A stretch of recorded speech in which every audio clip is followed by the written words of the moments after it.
Alright guys, welcome to week 35, block day 1, asynchronous work. Alright, the School Spirit Club is making beaded friendship bracelets with school colors to sell in the school store. Alright, let's stop that right there. Okay, well, technically, I don't need to know any of this information, so I'm going to do a strike through. Now, let's read the title so that we can understand where we're going with this. Fractions and linear combinations. So basically, we're going to deal with fractions and try to combine linear equations that have fractions. The whole point of having fractions is, it's hard. So what do? If we don't like fractions, we have to get what with them? We have to throw them out. Or as the kids say these days, we're going to yeet them away. All right. The bracelets are black and orange and come in 2 lengths, 5 inches and 7 inches. The club has enough beads to make a total of 84 bracelets. Okay, so I know that there's 5 inches, 7 inches, and it's 84 bracelets. So far, they made 49 bracelets, which represent half the number of 5-inch bracelets, plus 3/4. Let's move you out of here, Mr. Schultz. Get out of here. Let's go right there, yeah. 3/4 the number of 7-inch bracelets they plan to make and sell. Determine how many 5-inch and 7-inch bracelets the club plans. Well, let's figure out what the let statements they want. Let X represent the number of 5-inch bracelets, and Y represent the number of 7-inch bracelets. Okay, so I know that they want to make a total of 84. So the number of 5-inch plus the number of 7-inch will equal a total of 84. Yeah, done. Well, that's one equation. A system equation has more than one. So let's figure out the other one. So we know that they've made, get out of here, Mr. Schultz, we don't need you yet. We know they've made 49. So it's equal to 49. Okay, and so they've made half of the 5-inch bracelets, and they made 3/4 of the 7-inch bracelets. Okay, here's our system. Done. All right. Well, let's continue. So they want to know how many 5-inch and 7-inch bracelets. And you can't just go, oh look, it's 84. That's how many. No. How many specifically 5-inch and how many specific 7-inch bracelets? Karen says the first step to solve this system is to multiply the second equation by the least common denominator of the fractions. Jacob says that the first step is to multiply the first equation by -1/2. Who is correct? Explain for reasoning. Well, in either case, and this would be an excellent job to have half the partners do what Karen said, like if we're doing this in class, and then half the partners do what Jacob's doing, and then compare your results. Well, we can't, because we're doing distance learning.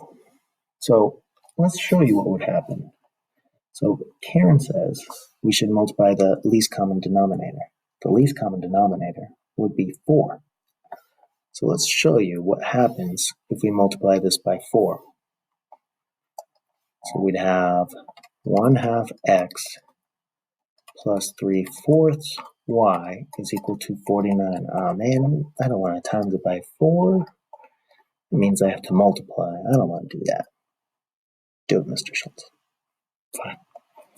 So I'm going to use the distributive property to multiply to everything inside here.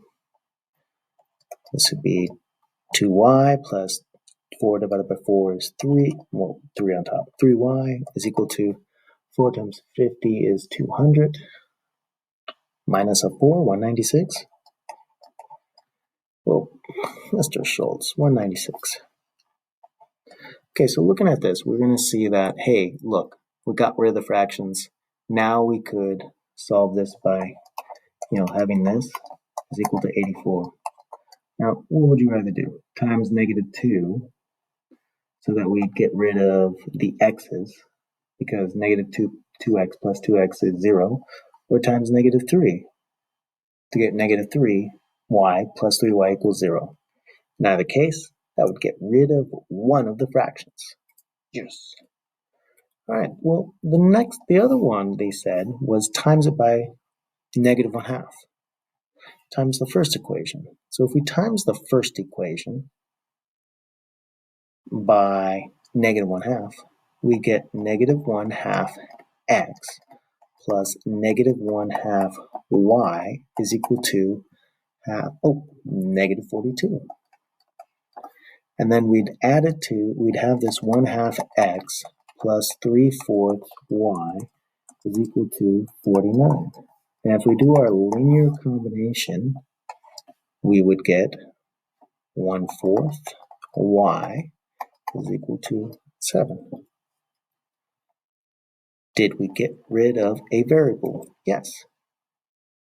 Did we get rid of the fractions? No. So then we get rid of the fractions by multiplying 4 on both sides.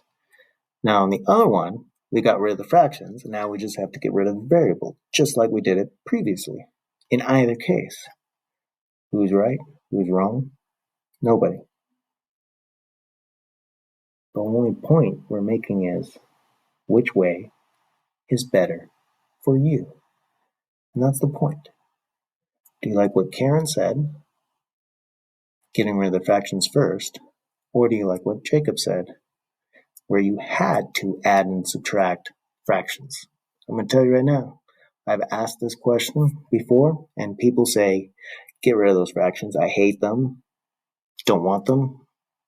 If I couldn't order a quarter pounder with cheese, I'd be fine with that because I dislike fractions.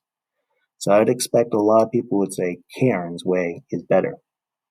But either is a good way. Let's go on. Rewrite the equation containing fractions as equivalent equation without fractions. So, this what we just did? That. So let's do it. So we'd have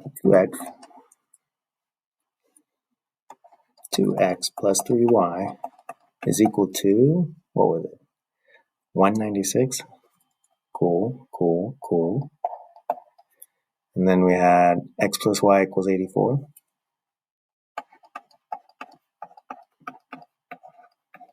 Done. Determine the system of equations using linear combinations and check your answer.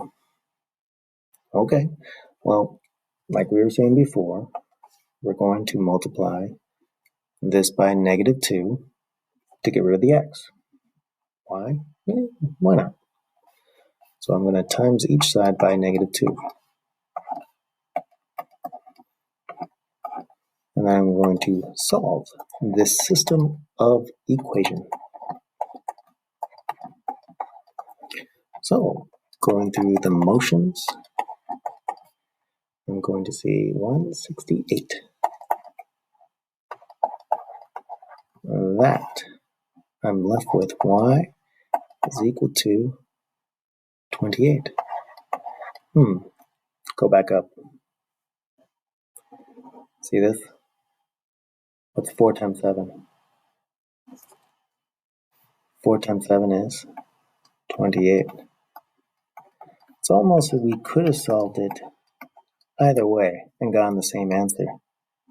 Because look, y equals 28, solving it Karen's way, and y equals 28, solving it Jacob's way. Let's go on. Interpret the solution in terms of this problem situation. Oh, wait. We didn't solve this yet. We solved for y. We now have to solve for x. But this one's nice, because watch this. X plus y is equal to 84. So we're going to substitute the value 28. X plus 28 equals 84. I'm not going to put it in the fraction equation. That'll be ludicrous. I don't want to subtract. I'm the math teacher. I don't want to subtract fractions. 56. X equals 56. Remember, X was the number of 5-inch. So let's answer it. There will be 56 5-inch bracelets and 28 7-inch bracelets. And that's what it's asking when it says interpret the solution of the linear system in terms of this problem situation. Meaning, hey, what does this mean to the average Joe? Not what does this mean to math like 56, 28. They don't want you to be able, let's write this. They don't want this as the answer, 56, 28. I mean, this is x, y. They don't want that. They want to know this right here. Real world, what does this mean? All right, last one.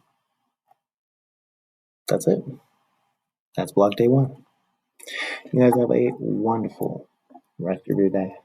Bye, everybody.